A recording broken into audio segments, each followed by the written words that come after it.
नमस्कार, स्वागत है एक नई वीडियो में। आज हम जानेंगे एसबीआई के क्वार्टर 3 रिजल्ट्स, Q3 के रिजल्ट्स आ चुके हैं। देखते हैं किस तरह से इसके रिजल्ट्स हैं, किस तरह के फंडामेंटल्स हैं, किस तरह के टेक्निकल एनालिसिस चार्ट्स हमको क्या बताना चाह रहा है। तो सबसे पहले तो क्विकली आप एक स्निपेट देख लीजिए। स्क्रीनर पे देखेंगे हम, तो सेल्स बढ़ा है। अगर आप क्वार्टर ऑन क्वार्टर देखोगे वहाँ भी इंक्रीज़ है, 1,07,000 से 1,12,000 ऑलमोस्ट 1,13,000 के आसपास आ चुके हैं। ईयर ऑन ईयर हमको पता ही है 23% का इंक्रीज़ है। इबिड्डा में भी इंक्रीज़ है। ईयर ऑन ईयर भी और क्वार्टर ऑन क्वार्टर भी। ईयर ऑन ईयर तो काफ़ी है, लगभग 43% का, जो कि ज़बरदस्त है। पर नेट प्रॉफ़िट देखिए सिर्फ़ 4 ही परसेंट है। ये कुछ कहानी कहना चाह रहा है कि कुछ ऐसा है जो हमको नहीं पता चला। ईपीएस भी घटा हुआ है क्वार्टर-क्वार्टर, ईयर ऑन ईयर। इसके पीछे क्या होगा, तो इसको इसको डिटेल में देख लेते हैं। क्वार्टरली रिज़ल्ट्स को। क्वार्टरली रिज़ल्ट में आप देखोगे कि सेल्स एक बार हम देख ही रहे हैं। इंटरेस्ट भी सबसे ज़्यादा मिला है। एक्सपेंसेस भी ऐसे सच नहीं बढ़े हैं। अगर आप इसको एक्सपेंड करेंगे तो चाहे एम्प्लॉयी कॉस्ट हो, वो ऑलमोस्ट उतना ही है, 18.41, जबकि क्वार्टर-ऑन-क्वार्टर तो कम है। तो एक्सपेंस इतना नहीं भरा है, तो क्या भरा है? इसको हम आगे देखेंगे। प्रॉफिट बिफोर टैक्स देखते हैं, तो ये 15,245 ही आ गया है। क्वार्टर ऑन क्वार्टर तो डिक्रीज़ है, ईयर ऑन इंक्रीज़ भी है। कहाँ 21 और 25 की रेंज में था, अब 15 की रेंज में आ गया। अब नेट प्रॉफिट देखेंगे ना, तो नेट प्रॉफिट में हम इसको एक्सपेंड कर देते हैं, जो कि 16 से घट के अब यहाँ 11 आ गया है। जब आप इसको एक्सपेंड करोगे तो आपको यहाँ दिखाई देगा एक्सेप्शनल आइटम्स, और यहाँ है 5,255 करोड़, और यहाँ पे 534 करोड़ माइनॉरिटी शेयर होल्डर है। तो अब इसका वक़्त आ गया है कि अब हमको ये जानना है कि ऐसा क्या हुआ इसमें कि इसमें रिज़ल्ट इतना क्या एक्सेप्शनल आइटम था? तो इनकी जो प्रेस रिलीज़ थी, अगर आप उसको देखोगे तो वहाँ पे अच्छी बातें ही लिखी गई हैं, कुछ भी ऐसा लिखा नहीं है क्यों है। नेट प्रॉफिट देखोगे तो वो भी बढ़ा हुआ है, और एसबीआई का रिज़ल्ट आप देखोगे तो ठीक ही है, ऐसा कुछ खराब नहीं है। 20% से इनका नेट प्रॉफिट इंक्रीज़ हुआ है ईयर ऑन ईयर, अच्छी बात है। ऑपरेटिंग प्रॉफिट भी बढ़ा है, और आरओए, आरई दोनों बढ़े हैं। नेट इंटरेस्ट मार्जिन जो है, नेट इंटरेस्ट इनकम जो है, सॉरी, वो भी बढ़ा है ईयर ऑन ईयर। एक्सपेक्टेड था, कुछ भी ऐसा रिज़ल्ट नहीं है जो आउट ऑफ पॉकेट है। एसेट क्वालिटी भी इम्प्रूव हुई है, देखिए, अच्छी बात है। नेट एनपीए भी इम्प्रूव हुए हैं, ये भी अच्छी बात है। कैपिटल एडिक्वेसी भी ठीक है। तो ऐसा कुछ भी नहीं है जो बहुत ही आउट ऑफ वे हो, तो इसका मतलब है कि हमको क्वार्टरली रिज़ल्ट्स के अंदर डिटेल में देखना पड़ेगा। तो प्रेज़ेंटेशन उन्होंने दी हुई है, वहाँ पे आपको देखना है, मैं आपको बताता हूँ कहाँ पर है। लेकिन आपको एसबीआई के रिज़ल्ट से पहले याद रखिए कि इसमें एसबीआई लाइफ़ के भी आते हैं, एसबीआई कार्ड, ये दोनों लिस्टेड हैं। इसके अलावा अनलिस्टेड क्षेत्र से SBI mutual fund, SBI general insurance और एसबीआई कैपिटल्स, ये सारी कंपनियाँ इसके अंदर इंक्लूड हैं। कंसोलिडेटेड रिजल्ट्स इन सबको मिला के आता है। तो अगर इनके की ट्रेंड्स पे देखेंगे, अगेन नेट प्रॉफिट तो बढ़ा ही हुआ है, लेकिन देखिए जो क्रेडिट ग्रोथ है, जिसको एक ईयर ऑन ईयर 14.38% है, अच्छी है, सही है। 14 से परसेंट ग्रोथ होती है तो ठीक मानी जाएगी। यहाँ पर एक अच्छी बात है। तो अगर इनके सिर्फ़ क्रेडिट ग्रोथ देखेंगे आप, तो कॉर्पोरेट में लास्ट ईयर ये 34.94, ऑलमोस्ट 35% पे थे, वहाँ से घट गया। तो कॉर्पोरेट से इनका जो डोमेस्टिक शेयर है वो घट गया है। लेकिन एसएमई क्षेत्र में इनका थोड़ा-सा बढ़ा है, एग्री में भी बढ़ा है, और रिटेल तो बढ़ता ही रहता है इसमें, क्योंकि इंडिया का सबसे बड़ा पब्लिक बैंक है, पब्लिक सेक्टर बैंक है, तो बहुत बड़ी रीच है इसकी।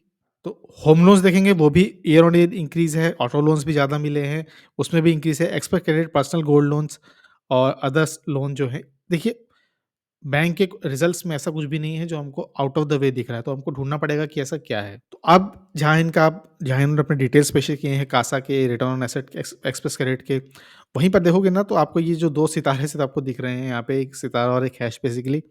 तो आप देखोगे कि यहाँ पे वेज बढ़ाए गए हैं, रिवीज़न किया गया है उनका, और एक वन टाइम एक्सेप्शनल आइटम है 7,100 करोड़ का। असली डिटेल्स हमको पेज नंबर 20 से मिलेगी, तो सीधा वहीं चलते हैं। तो ये पेज डेडिकेटेड है स्टाफ एक्सपेंसेस और प्रोडक्टिविटी को लेके, जहाँ इनकी मैन पावर प्रोडक्टिविटी तो बढ़ती जा रही है। इनका अपना नापने का तरीका होगा, व्हाटएवर।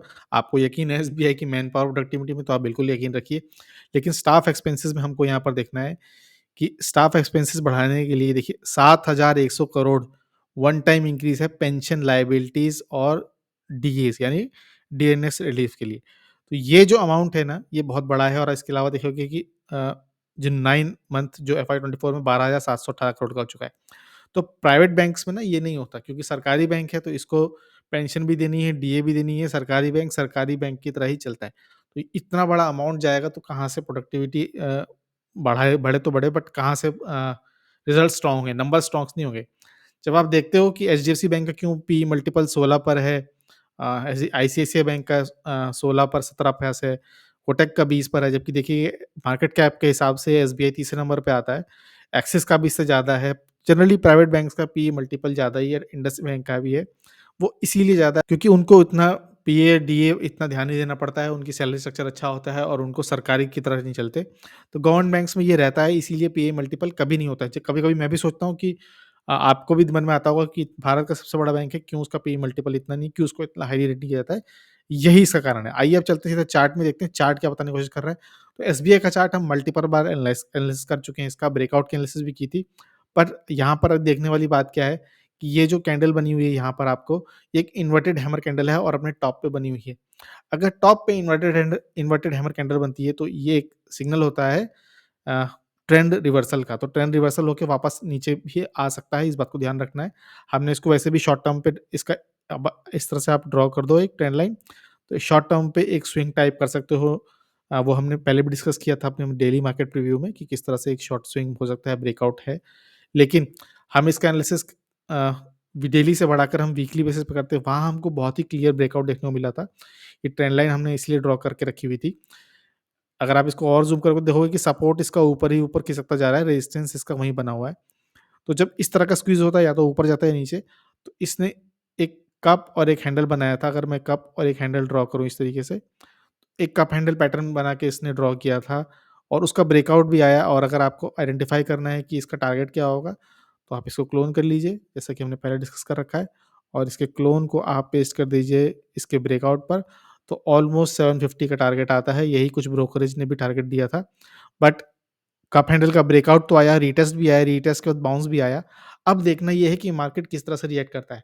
3:30 बजे इनकी कॉन कॉल हुई थी, वहाँ पे कमेंट्री जो थी वो अच्छी थी। चेयरमैन साहब कह रहे थे कि अभी लोन ग्रोथ 14-15% बढ़ी रहेगी, 20% के भी ग्रोथ का चांस है। रिटर्न ऑन इक्विटी भी 19-20% के आस-पास रहेगी, अच्छा है। वेज पेंशन की वजह से इस बार थोड़ा-सा कंप्रेशन देखने को ज़रूर मिला, और आगे भी चल के रिज़ल्ट अच्छी हो सकती है। ज़रूरत पड़ी तो और मार्केट से फंड रेज़ करेंगे। बट पॉइंट ये है कि किस तरीके से मार्केट रिएक्ट करता है वो देखना होगा, किस तरह से बड़े ब्रोकर रिएक्ट करते हैं वो देखना होगा। अ, वन टाइम एक्सेप्शनल आइटम को बड़े से बड़े एनालिस्ट कवर नहीं करते हैं, वो किसी को पता नहीं होता कि कब वो आ जाएगा। तो देखना होगा किस तरीके से मार्केट रिएक्ट करता है।